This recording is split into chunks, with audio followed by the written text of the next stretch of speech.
Yes, good luck with that. Now, who could forget Philip Glenister as DCI Gene Hunt in Ashes to Ashes and Life on Mars? And now Philip is taking on a different role as a solicitor with a murky past in a new drama, Hidden. What are you after? I'm a lawyer doing my best to get justice for my client. Do you know what gives you away, Gina? No lawyer uses the word justice when they're talking about their own client. I don't know what game you've got going on here, but I'm not playing with you. Mr. Quirk anticipated your reaction. He has some information that he's willing to pass on to you. Information about what? Your brother, Mark.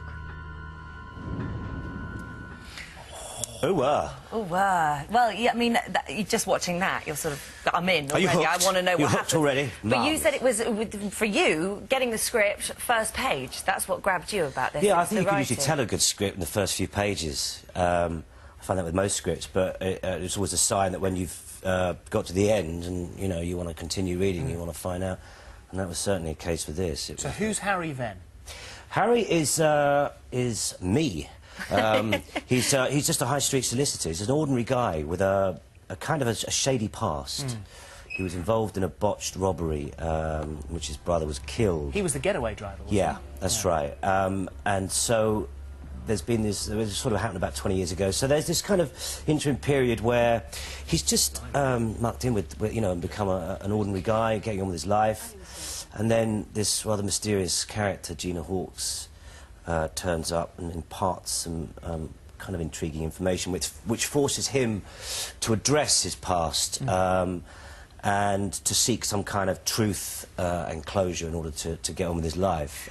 But as the story unfolds, he gets more and more drawn into some very shady dealings. It seems very politically current. Yeah, it's very much of now, yeah. I think, very much. Yeah, we've got kind of a coalition government in crisis. Mention of the media. I think Ronan was psychic when he wrote it. Yeah. Well, I mean, there's issues with the Prime Minister of the time who had their allegations of corruption, riots on the streets of London. My God, that's timely as well. I know. Very, very, very strange.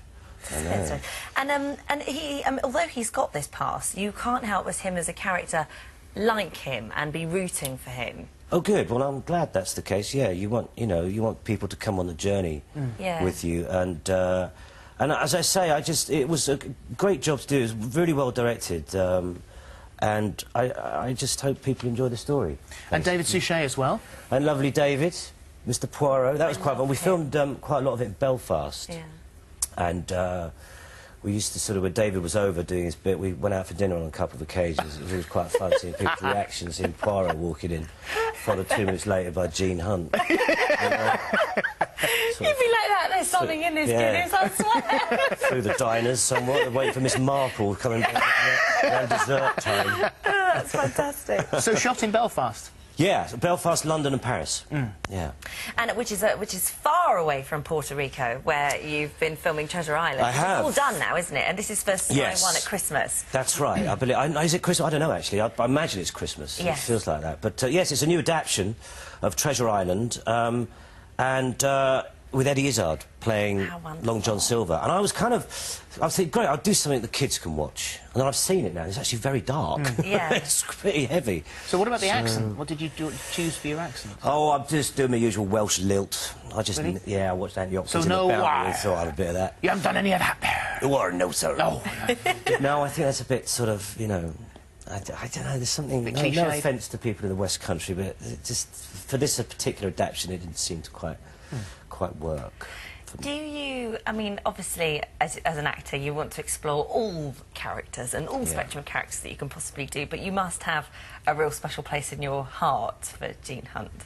Oh, gosh, yeah. Absolutely. Absolutely, it's 5 years of my life. Because it must be hard, because although you go, right, we have to just quit this while everything is going so brilliantly, but at the same time, there must be that temptation to go, but I love it so much. Oh, and it's yeah, I mean, well, the danger, you know, you get so comfortable playing a role and he's so universally popular and liked, and that's very hard to sort of give up in many respects. But at the same time, we wouldn't have been doing it justice if we carried on. Yeah. You know, the last thing I wanted, and I think anybody else would have wanted, when people start going, It's a bit tired now, isn't it? You know, knowing when's the right time to stop it. Exactly. There's quite a controversial article in the TV Times at the moment. You're quoted as saying that that you think that too much telly is made for young people, that there's not enough good drama made for an older audience.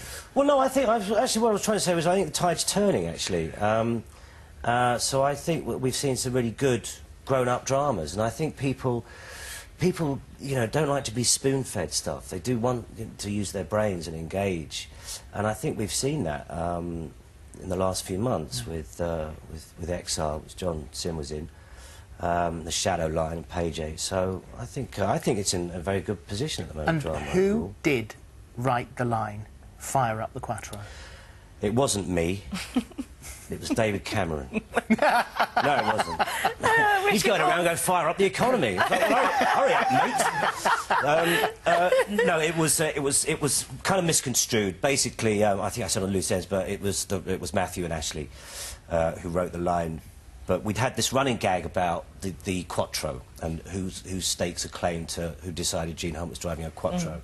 Because the only car in manufacture in 1981 when the series was set, the first series, was the Mini Metro. And that wouldn't quite have gone down. If I was going to be driving around a Mini Metro, you know what I mean? So we all later said it's kind of a I'm Spartacus moment. It's very light-hearted. So it definitely wasn't you. It definitely wasn't me.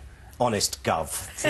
It all looked to me like it was getting very acidic in the paper. Oh, no, it's all silly. It's a controversial character, so, you know, I get tagged with it a little bit. We are really looking forward to him. 1 of 4, isn't it? First one on Thursday. Yeah. BBC One, Thursday at 9 o'clock. And thank you very much indeed. Pleasure. Thank you for having me. Thank you. Nice to see you.